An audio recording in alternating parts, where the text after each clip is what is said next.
Shake করে আজ দেখাবো তোমাদের। শেক খেলে স্বাস্থ্য হবে বেশ, বুদ্ধির সাথে সাথে স্বাস্থ্য হবে টুকো।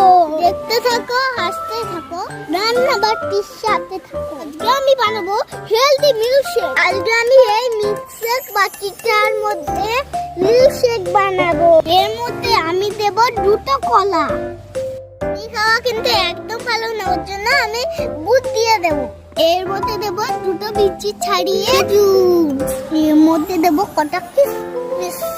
এর মধ্যে দেবো আমি চকো চিপস। সবার লাস্টে দেবো আমি মিল্কশেকের মিক্সিং করে আনবো। আমার মিল্কশেক রেডি। আমি একটু গার্সিং করে নিচ্ছি। এবার একটু চেখে দেখা যাচ্ছে। অসাধারণ হচ্ছে হেলদি মিল্কশেক। চটপট বাড়িতে বানিয়ে লাইক শেয়ার করতে কিন্তু ভুলো না।